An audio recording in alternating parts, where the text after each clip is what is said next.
Bien-aimés dans le Seigneur, Shalom et bienvenue à notre dernier jour d'enseignement sur le grand voyage vers la fécondité. Ce jour, nous clôturons notre programme sur la fécondité. Nous sommes heureux de pouvoir achever ce programme avec vous. 27 jours d'enseignement, 27 jours de révélation, 27 jours de profondeur, 27 jours d'éléments où le Seigneur vous a permis de pouvoir d'une certaine façon acquérir un certain nombre de révélations, un certain nombre de connaissances, d'astuces pour pouvoir d'une certaine façon quitter de votre zone de confort, de votre stagnation pour une vie heureuse et prospère. Nous sommes heureux de ce que le Seigneur a fait. Nous vous supplions de nous laisser en commentaire des témoignages, de nous laisser en commentaire des éléments que vous avez appris. Ça nous encourage. Et surtout, abonnez-vous à notre page Facebook et YouTube. Que Dieu vous bénisse. En ces derniers jours, nous abordons avec vous le dernier thème de cette série d'enseignements sur la fécondité. Ce soir, nous partageons avec vous le 27e thème. 27e thème qui est, je cite, sors de ta zone de confort et porte des fruits. Sors de ta zone de confort et porte des fruits. C'est avec ce thème que nous vous renvoyons. C'est avec ce thème que nous allons d'une certaine façon vous mettre à l'action pour que vous puissiez véritablement d'une certaine façon porter des fruits. Sachez-le, la Bible dit, vous êtes heureux.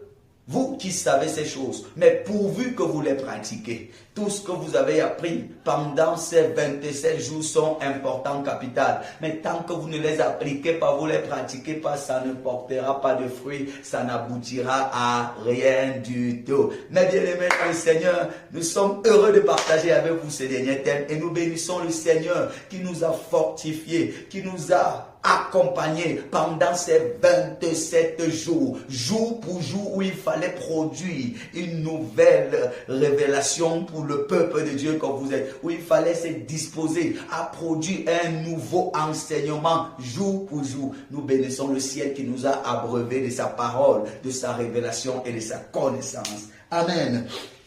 Sors de ta zone de confort et porte du fruit. C'est un impératif, c'est un appel à une action que le thème nous engage. C'est un appel à faire quelque chose. Oui, au-delà de tout ce que vous avez écouté, fort de tout ce que vous avez reçu, maintenant sortez, prenez l'initiative de commencer quelque chose. Prenez l'initiative de sortir de votre zone de confort et de porter du fruit. Mais bien aimé dans le Seigneur, il sera question de bouger. Il sera question de bouger de là où vous êtes, de vous mettre en action,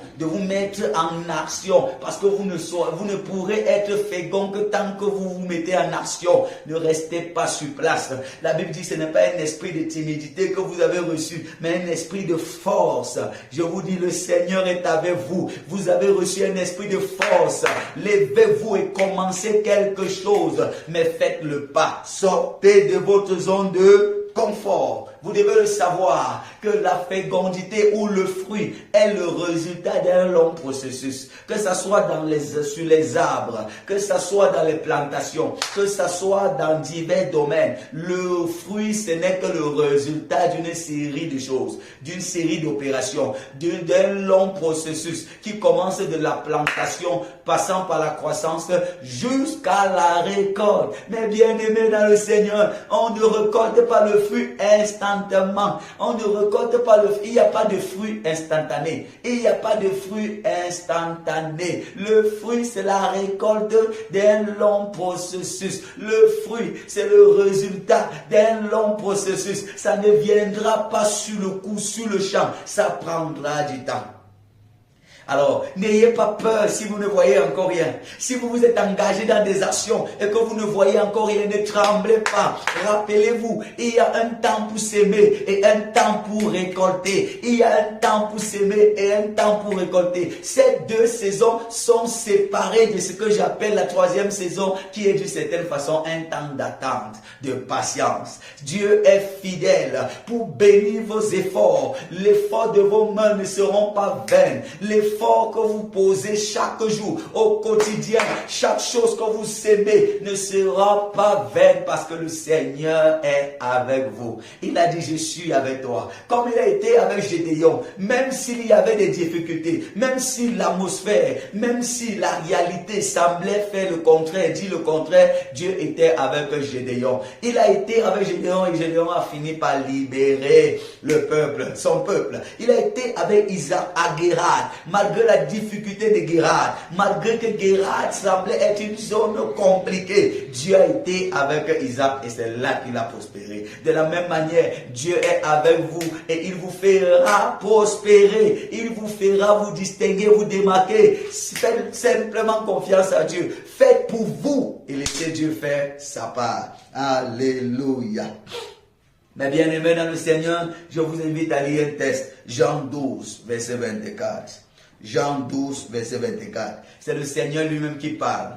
En vérité, je vous le dis, si le grain qui est tombé en terre ne meurt, il reste seul. Mais s'il meurt, il porte beaucoup de fruits. Voilà où Dieu veut nous amener. Dieu lui-même est une personne qui veut les fruits et qui produit les fruits. Jésus va dire, en vérité, je vous assure, c'est vrai que mon corps est tellement élégant, mais tant que je ne meurs pas, je ne porterai pas de fruits. Tant que je ne meurs pas, je ne vais pas porter de fruits. Vous comprenez que le fruit n'est pas le résultat d'une simple déclaration. Le fruit que vous allez porter dans vos vies ne sont pas des résultats de vos simples affirmations. Vous devez vous mettre en action. Vous devez vous mettre en action et faire ce qu'il faut faire pour que le fruit soit valable. En vérité, si Jésus ne meurt, il reste le seul Fils de Dieu capable de pouvoir opérer et manifester un certain nombre de choses. Mais tant qu'il est mort et qu'il a pourri, il a commencé à porter du fruit. Et nous sommes le fruit. Nous faisons partie du fruit que Jésus a produit. Aujourd'hui, les fruits que Jésus a produits sont multiples dans le monde entier. Des personnes capables d'enseigner comme Jésus. Des personnes capables de prier comme Jésus. Des personnes capables de guérir comme Jésus. Des personnes capables d'une certaine façon de faire comme lui et de faire même plus que lui. D'ailleurs, c'est ce qu'il nous a dit. Si vous croyez en moi, vous ferez des choses que j'ai fait et vous en ferez même de plus grandes. Vous en ferez même de plus grandes.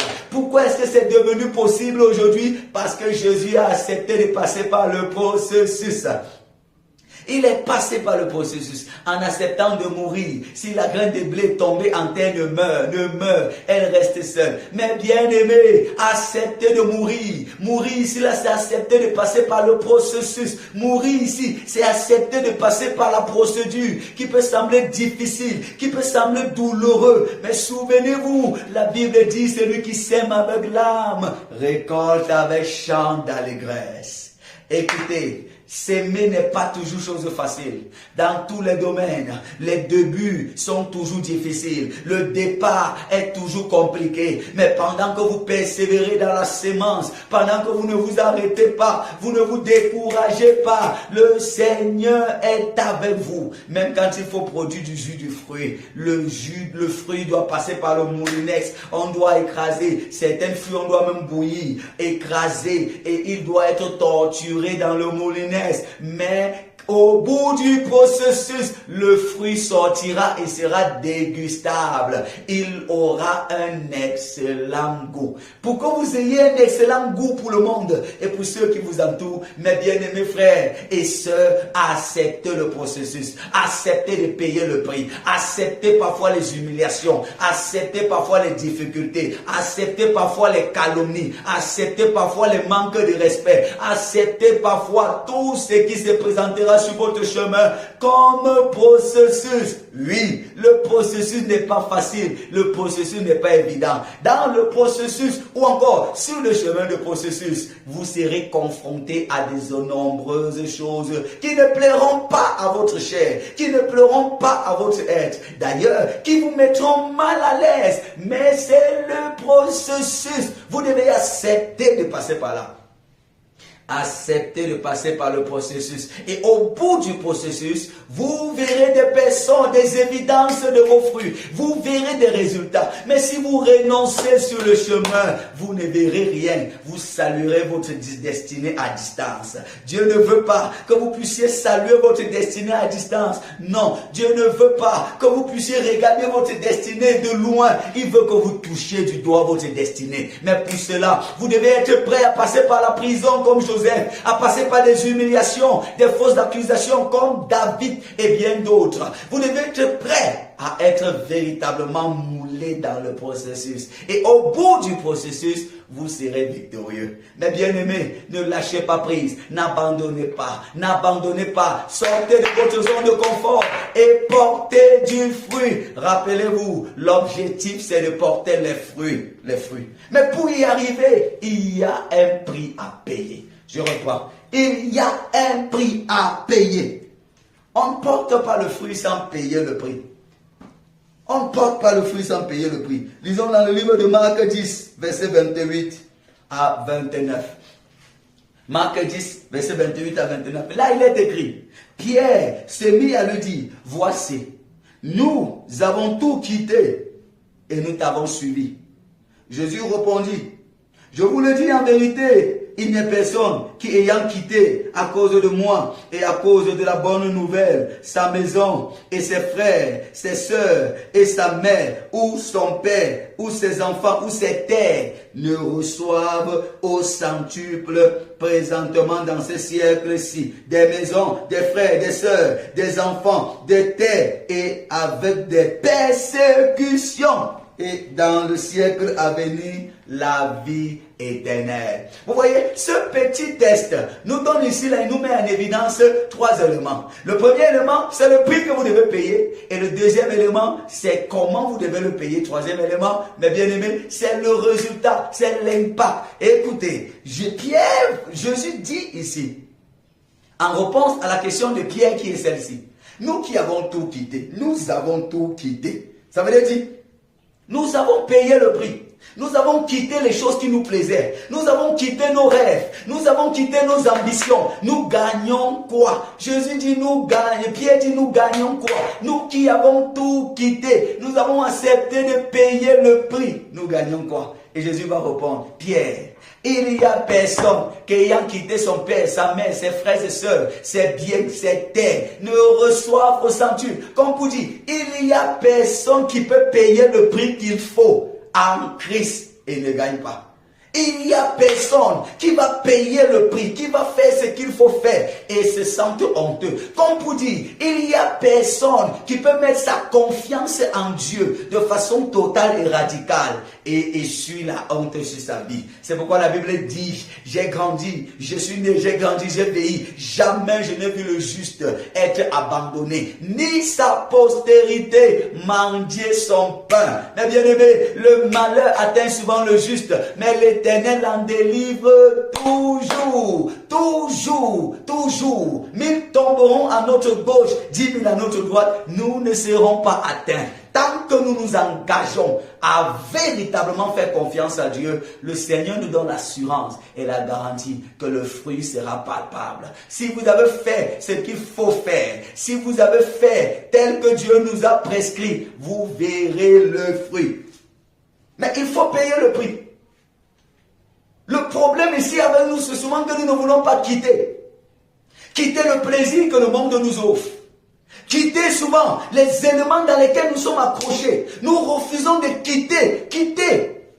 Parfois à cause de ce que ça nous propose, quelques avantages de quelque nature que ce soit. Mais le Seigneur voudrait que nous puissions quitter. Quitter ici renvoie au prix que nous sommes appelés à payer, aux actions que nous sommes appelés à faire. Mais bien aimés, il faut que vous quittez des choses dont Dieu n'aime pas, quittez des choses qui ne glorifient pas le Seigneur. Quittez, ça pourrait faire mal à votre chair, faire mal à votre environnement, mais vous devez vous rappeler qu'avec Dieu, c'est le qui perd gagne. Vous quittez et vous recevez. Vous quittez et vous vous attachez à votre femme. Vous quittez vos parents pour vous attacher à votre femme. Vous quittez pour recevoir. Il dit, il n'y a personne qui ayant quitté père, mère, frères et sœurs, même ses propres terres, ne reçoivent au centuple la vie toutes ces choses-là. Et la persécution. Vous ne pouvez pas recevoir le centuple sans persécution. Il y aura la persécution. Mais bien aimé, il n'y a pas de vie chrétienne sans souffrance. Il n'y a pas de marche chrétienne sans persécution. Écoutez, que vous le vouliez ou pas, vous connaîtrez la souffrance. Vous passerez par des difficultés et des douleurs. Mais vous ne devez pas abandonner. Vous devez tenir ferme. Tenir ferme, résister. Parce qu'au bout de votre fermeté, il y aura le fruit à récolter. C'est pourquoi Jésus dit, pendant que vous allez récolter des centuples en termes de terre, en termes de maison, de frères et sœurs, vous récolterez aussi la persécution. À chaque fois que vous montez, vous verrez les attaques. À chaque fois que vous commencez, qu'un homme commence à se distinguer, à sortir la tête de l'eau, vous allez voir des ennemis se former. Écoutez, la seule façon de ne pas avoir des ennemis, c'est de ne rien faire de bon. La seule manière de ne pas être persécuté, c'est de ne rien oser qui ait un impact. Du moment où vous commencez à réussir, du moment où vous commencez à faire quelque chose de bon, du moment où vous commencez à vous démarquer, sachez-le, vous faites appel à des nombreuses ou à des nouveaux persécuteurs. Chaque succès que vous avez ouvre la porte à de nombreux persécuteurs. Chaque nouvelle belle expérience que vous avez, chaque progrès que vous avez ouvre la porte à de nouveaux persécuteurs. Si vous ne voulez pas les persécutions, refusez et renoncez à l'élévation. Si vous ne voulez pas les fausses accusations, renoncez à l'élévation. Si vous ne voulez pas, mes bien-aimés, passer par des difficultés de tout bord, vous devez renoncer à poser des actions et vous cacher quelque part. Mais si vous vous cachez quelque part, vous mourrez dans l'anonymat sans jamais atteindre votre destinée et il n'y aura pas de fécondité. Alors, je ne vous encourage pas à rester sur place et à vous cacher et à fuir.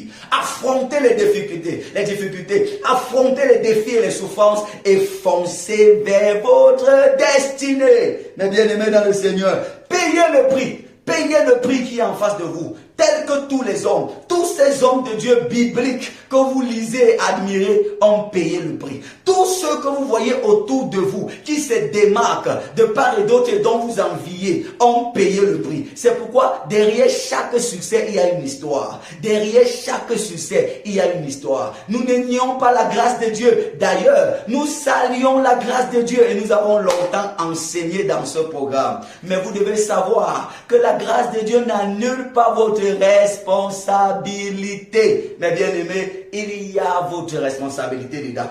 Et vous devez d'une certaine façon être prêt à ne pas abandonner, à aller jusqu'au bout, être encouragé à cause de la qualité du fruit que vous allez produire. Lisons encore dans le livre de Marc 8, verset 35.